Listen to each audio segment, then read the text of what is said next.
Eu sou a Cássia, seja muito bem-vinda ao meu canal e hoje a gente vai falar um pouquinho sobre o porquê Deus se importa tanto com a sua vida financeira, com o dinheiro que você tem aí. Você acredita, tá, que a Bíblia ela possui cerca de 500 versículos falando sobre fé e oração, mas aproximadamente 2.350 versículos falando sobre dinheiro? É isso mesmo que você ouviu. 2.350 versículos falando sobre dinheiro. Além disso, 40% das parábolas de Jesus estavam se referindo a dinheiro, a gestão financeira e organização patrimonial e alocação de investimentos. Olha só, gente, quanto ensinamento que Jesus ele trouxe para nós dentro da sua palavra a respeito disso. Isso a gente está falando só do Novo Testamento, só ali da parte em que Jesus ele está com os discípulos e ele que conta as parábolas. Fora o que a gente tem aí no livro de Provérbios, no livro de Eclesiastes e nos demais livros da Bíblia. Então, o nosso tema dentro da Bíblia, ele é muito abrangente, ele é quase que inesgotável, tá? Porque eu acredito que Jesus, ele é uma fonte inesgotável de conhecimento e isso acaba se derramando para as demais áreas do conhecimento, tá? Então a gente pode conhecer dentro das parábolas de Jesus, dentro da Bíblia, diversos ensinamentos de como investir o dinheiro, como cuidar do patrimônio, por que é importante a gente fazer isso. E, inclusive, tem vários princípios, tá? Ali em Provérbios, vocês vão ver alguns princípios que diz pra gente não ser avalista, porque a pessoa, ela pode simplesmente deixar de pagar e você ficar com a dívida e você ter que pagar a dívida de outra pessoa. Fala também sobre emprestar dinheiro, que se você não tiver para dar, então não empreste. Então a gente vai ver vários ensinamentos, né, ao longo do caminho, ao longo dos vídeos que eu for fazendo aqui, mas a princípio eu vou focar um pouquinho no que é esse tema para Jesus, por que ele falou tanto sobre dinheiro, por que ele se preocupou com isso, qual a relação que o dinheiro tem com a nossa vida espiritual. Vocês vão ver que tem muita relação e essa relação é profunda. E às vezes, se nós estamos tendo problema na nossa vida financeira, significa que nós precisamos alinhar a nossa vida espiritual, tá? E por que Jesus ele citou tanto esse tema? Gente, eu tô olhando aqui para baixo que eu tenho algumas anotações aqui, né? Algum rascunho que eu fui fazendo algumas anotações a respeito disso, né? Então a gente vai ver que Jesus ele fez assim inúmeras referências sobre dinheiro.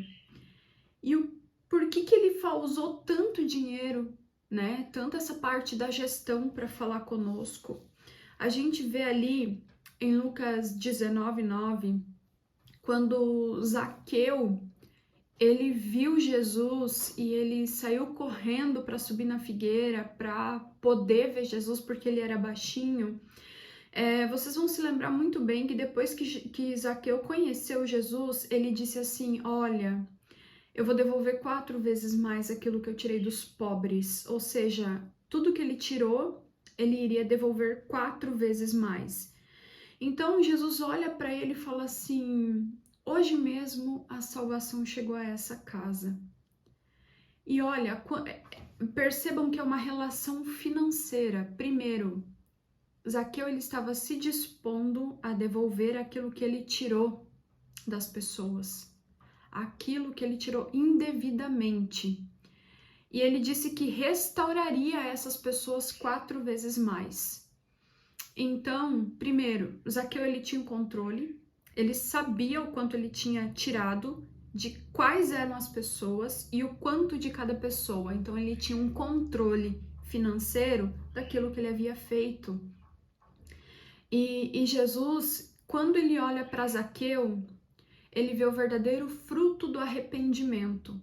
porque ele não está, ele além de ter se arrependido, ele quer reparar o erro dele, ou seja, ele colocou todo o dinheiro que ele tinha para a glória de Deus. Então ele submeteu, não simplesmente ele devolveu aquilo que ele roubou, aquilo que ele tirou, mas ele está indicando aqui que agora, a partir deste momento, tudo que ele vai fazer vai envolver o que Deus tem para ele. Então ele vai submeter o dinheiro dele para a glória de Deus. Então foi isso que Jesus quis dizer quando ele falou, olha, a salvação chegou a essa casa, não só pelo fruto do arrependimento, por ele devolver esse dinheiro, mas porque ele submeteu o ganho e a renda que ele tem a Jesus, tá? E aí a gente vai ver uma outra parábola sobre o jovem rico, né? Quem conhece essa parábola também do jovem rico, né? Eu acho que todo mundo já ouviu um dia.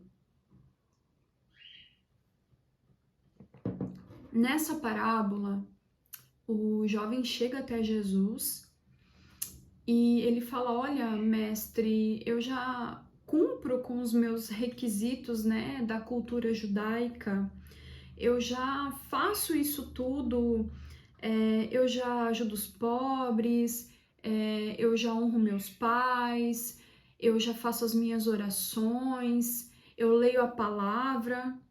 O que mais eu posso fazer para te seguir? Aí Jesus olha para ele, eu tô aqui imaginando essa cena. Jesus olha para ele e fala assim: vende tudo, vende todo o seu patrimônio e entregue aos pobres. E aquele jovem olha para Jesus e sai muito chateado porque era a única coisa que ele não queria ouvir. Por quê? Porque provavelmente, gente, ele, além de ter muito dinheiro, ele tinha o coração dele nas riquezas. Ele tinha toda a vida dele permeada pelo dinheiro. Então, o tempo todo, esse jovem rico levou uma vida embasada unicamente pelo dinheiro.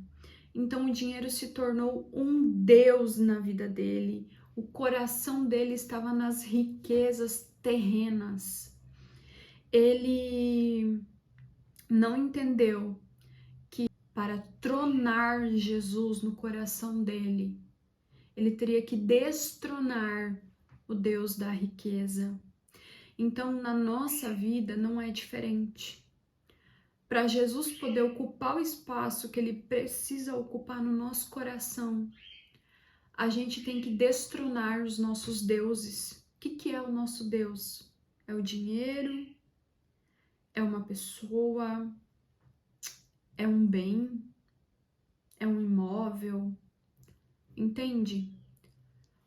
Zaqueu fez isso. Primeiro ele destronou, porque ele falou, olha Jesus, eu tô devolvendo 4 vezes mais. Então ele primeiro destronou o Deus da riqueza do coração dele. E aí Jesus pôde falar, hoje a salvação chegou a essa casa. Ao contrário do jovem rico, ele não conseguiu destronar o Deus da riqueza do coração dele. E ele simplesmente decidiu não fazer isso e seguiu com a vida dele do jeito que estava, né? Com essa entronização, com esse Deus ocupando lugar na vida dele. E uma coisa que o Senhor Jesus não quer é que nós sejamos escravos de qualquer coisa, inclusive do dinheiro. Ele nos fez livres, ele morreu para que sejamos livres em relação a qualquer coisa. Mais pra frente, nos próximos vídeos, vocês vão ver que o não poder fazer algo pela falta de dinheiro e também fazer algo simplesmente por ter muito dinheiro, isso também não agrada ao Senhor, porque o dinheiro não pode balizar a vontade dele. Quem tem que ter voz em nosso coração não é o dinheiro, é Deus. O dinheiro não nos pode limitar. Assim como a gente não pode só fazer algo porque tem dinheiro. Então, mais pra frente a gente vai falar sobre isso. Então Jesus ele vai nos exigir uma ação para que nós rompamos com a escravidão, com a dependência do dinheiro, de bens, para que nós estejamos sempre sujeitos ao senhorio de Jesus e não do dinheiro. E que nós façamos essa ação de forma exclusiva. Quem tem que ocupar o lugar, quem tem que ter o trono da nossa vida é Jesus, tá? E aí, lembra que no início do vídeo eu falei que existe uma condição espiritual entre a forma como nós lidamos com o dinheiro e a nossa vida espiritual, que tem essa relação e que é uma relação muito próxima? Em Lucas 3, capítulo 3, do versículo 7 ao 14, João Batista ele fala dos frutos do arrependimento. Ele tá em algum... Eu não lembro direito, mas vamos pegar aqui a palavra. Lucas 3, vamos lá. Lucas 3, 7 a 14. Dizia João Batista à multidão que saía para ser batizada por ele: Raça de víboras, quem vos ensinou a fugir da ira que está para vir? E aí ele começa: produzi frutos dignos de arrependimento e não começais a dizer entre vós mesmos: temos Abraão por pai. Pois eu vos digo que até dessas pedras Deus pode fazer surgir filhos de Abraão. Ali no versículo 10 diz assim, ó: então a multidão lhe perguntava: que faremos, pois? Respondeu-lhes: quem tiver 2 túnicas, reparta com quem não tem, e quem tiver alimento, faça da mesma maneira. Chegaram também uns cobradores de impostos para serem batizados e lhes perguntaram: mestre, que devemos fazer?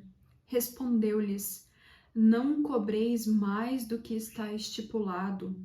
Então, uns soldados lhe perguntaram: e nós o que faremos? Eles lhes disse: a ninguém trateis mal. Não deis denúncia falsa e contentai-vos com o vosso salário. Estando o povo na expectativa, pensando todos em seus corações, se porventura João não seria o Cristo. Tá, vamos permanecer até aqui no versículo 14.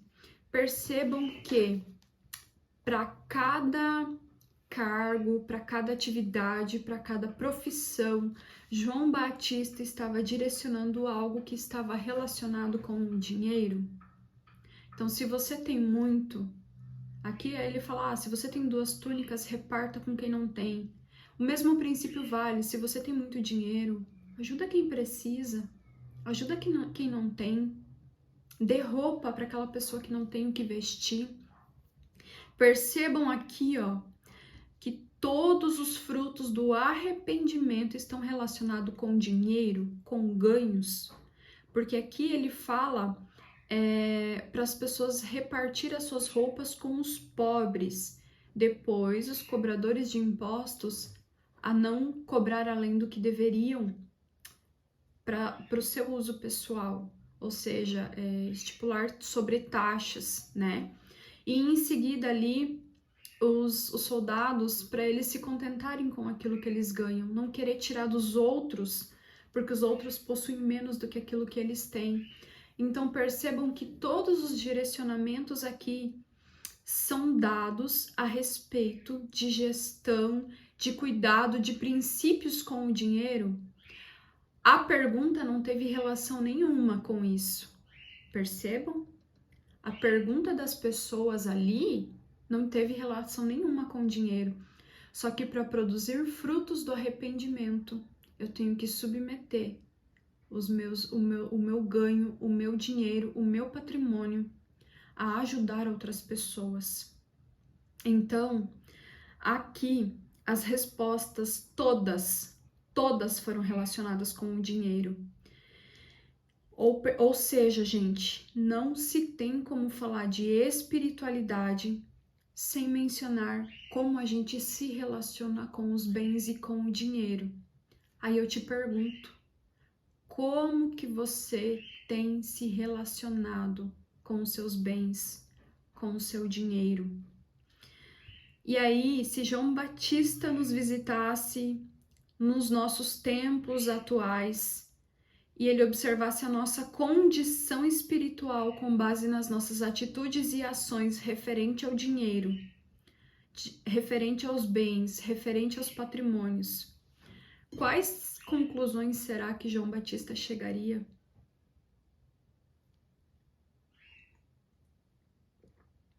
Percebam, gente, que aqui existe essa relação entre dinheiro e espiritualidade, entre a forma como a gente gerencia, como a gente cuida, como a gente administra, como a gente distribui esse dinheiro. O nosso dinheiro, os nossos recursos financeiros, eles precisam estar submetidos para a glória de Deus.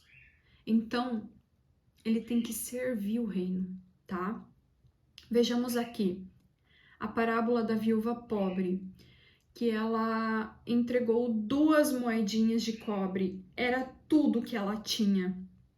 Ela simplesmente foi lá e colocou no gasofilácio, lá nas ofertas do templo, as 2 únicas moedinhas que ela tinha.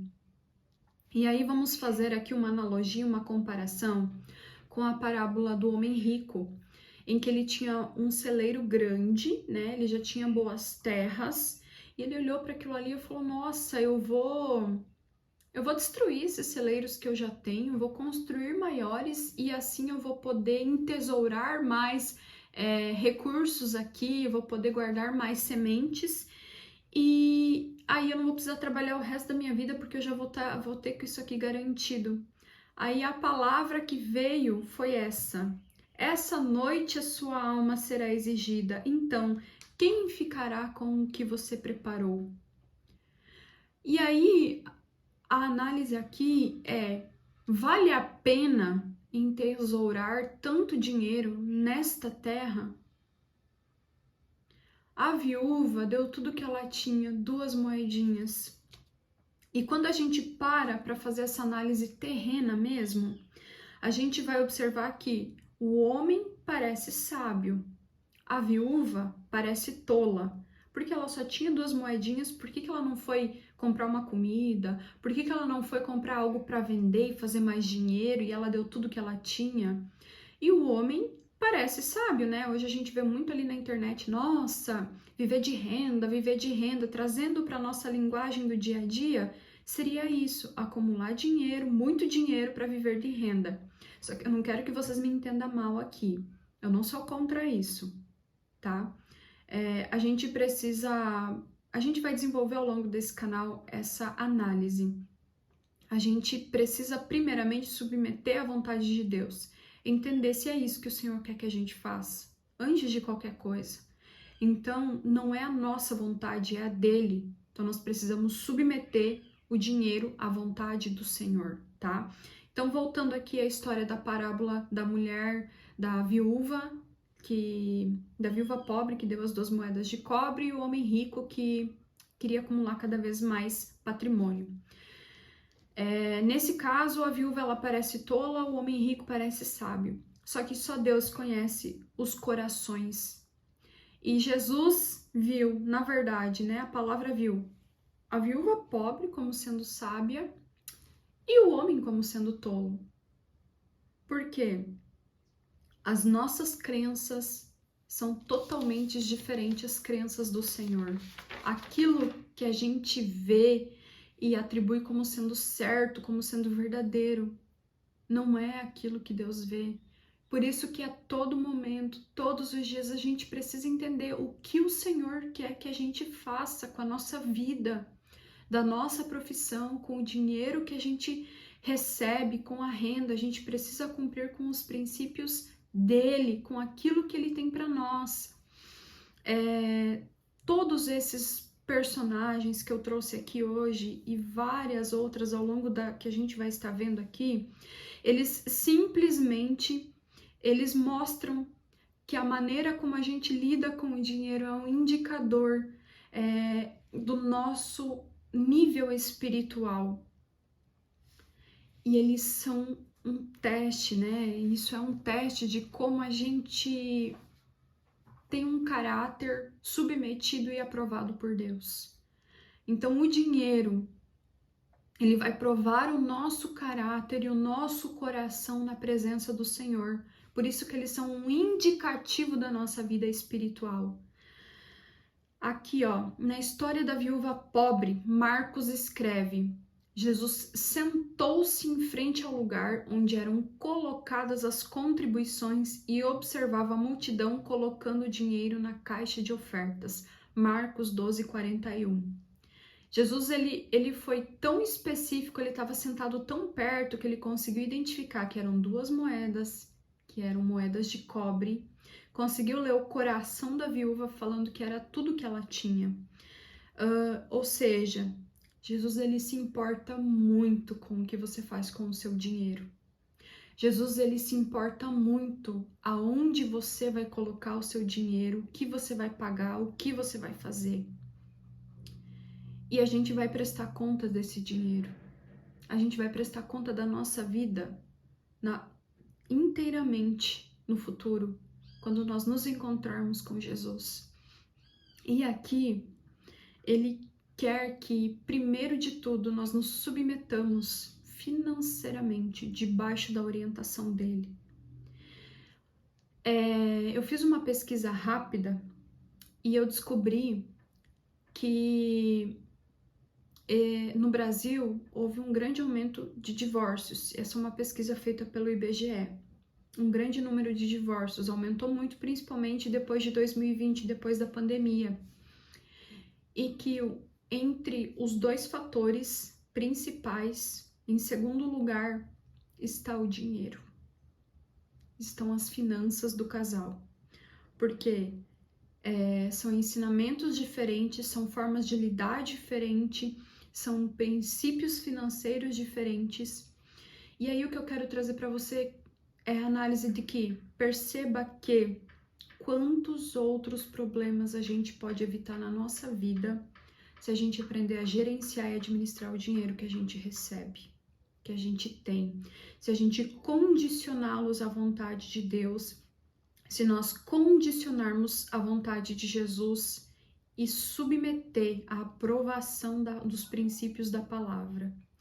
Então, se nós conseguirmos administrar a nossa vida financeira, quantas outras áreas da nossa vida entrariam no eixo? Então, pensa aí qual a melhor forma, como você pode gerenciar o seu dinheiro, como você pode cuidar dele para a glória de Deus. Convido você para continuar nesse canal, para me seguir, para acompanhar aqui os demais ensinamentos que eu vou trazer a respeito da Bíblia. Me segue aí e se inscreva. Um beijo e até o próximo vídeo.